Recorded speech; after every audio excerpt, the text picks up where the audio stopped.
Hello, everyone, and welcome. I'm excited to have you here today. We're about to dive into a fascinating topic. Law 8, make other people come to you, use bait if necessary.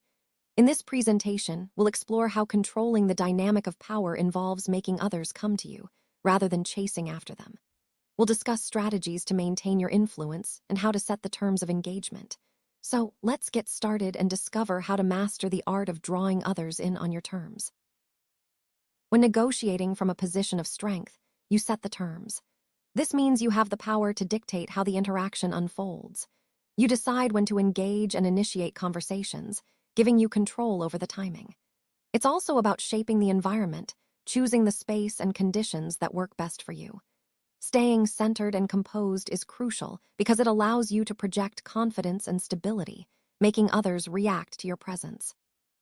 And remember, to pull others into your orbit, you need to create attraction.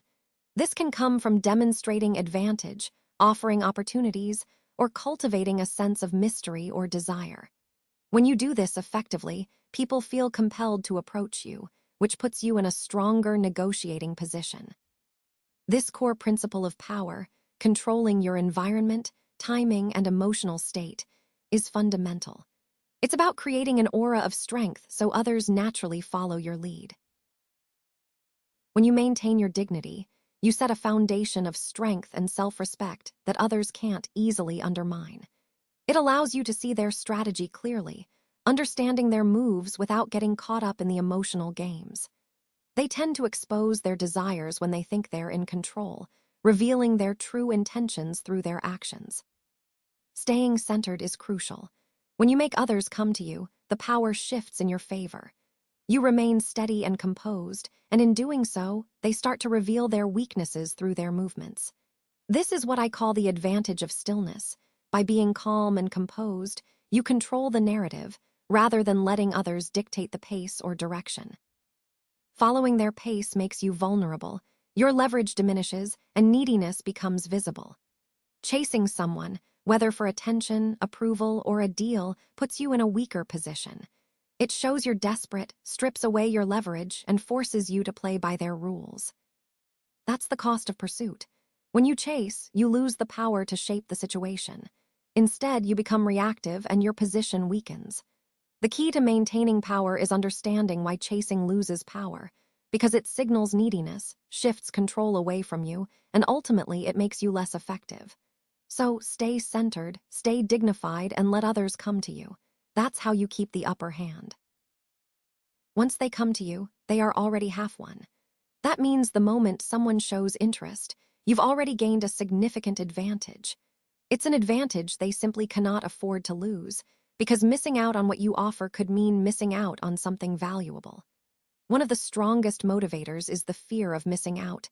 People don't want to feel left behind or excluded. The unknown also plays a powerful role. Curiosity pulls them forward because they want to discover what's hidden or exclusive. That sense of mystery sparks interest and keeps them engaged. Now, remember, there's a need only you can satisfy, something unique that only your product or service can fill. This creates a gap that only you are positioned to fill, making your offer essential rather than optional. It's something they cannot refuse, an irresistible advantage that appeals directly to their desires or needs. And to make it even more compelling, you can limit access, creating a sense of exclusivity. When people believe that only a select few can participate, they're more motivated to act. Finally, it's important to remember that your offer needs to genuinely meet a need or want, something valuable enough that they see it as a must-have. And here's the key. The bait, or your initial offer, can take many forms. It's the tool you use to draw people toward you, whether it's free content, insider access, or special deals. Understanding these elements helps us craft powerful strategies that attract and convert effectively. His kingdom was weakening, and as a result, he became known more as a supplicant than a sovereign. If he had focused on making others seek his alliance, he could have maintained both his dignity and his power.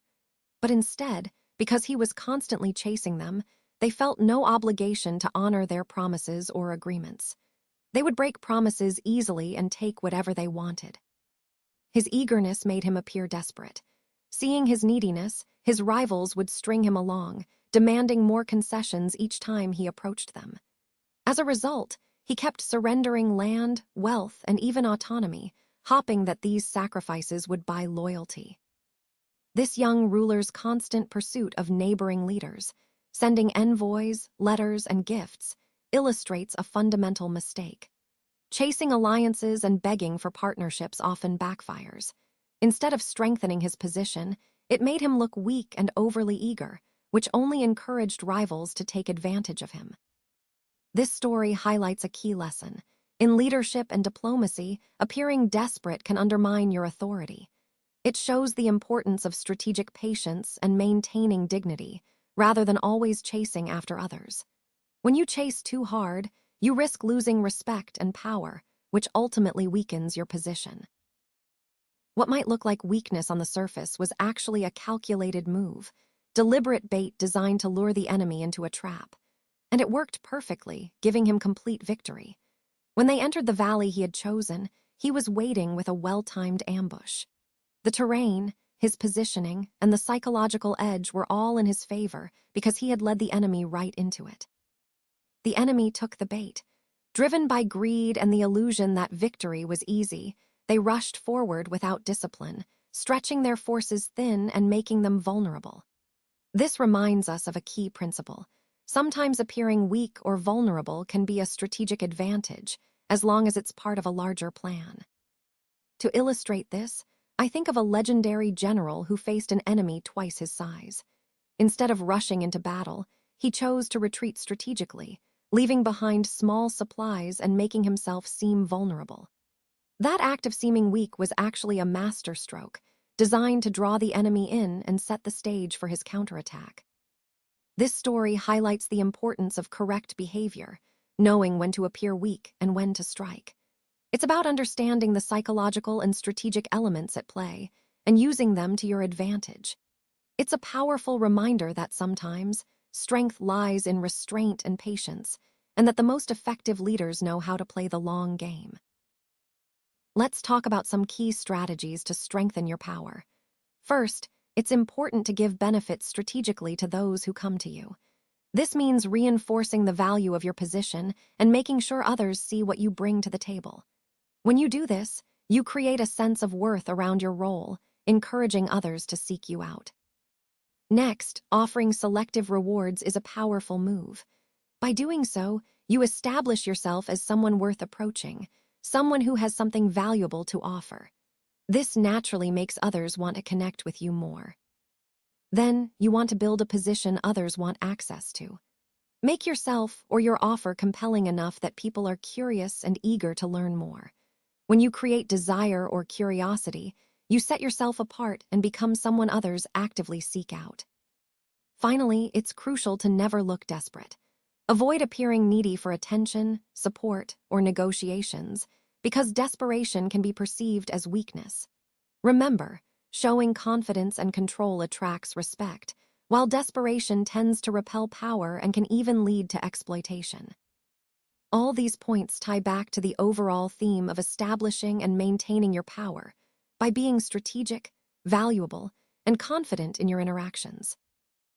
Now, let's look at the third key point. Stay still, but not passive. What I mean here is that remaining centered and composed, even when you're preparing your next move, can be a powerful strategic move. Stillness shouldn't be mistaken for weakness. Instead, it's about controlling the space and maintaining your focus. By staying calm and steady, you send a clear message that you're confident and in control. This composure can make others hesitant or uncertain about their next step, giving you an advantage.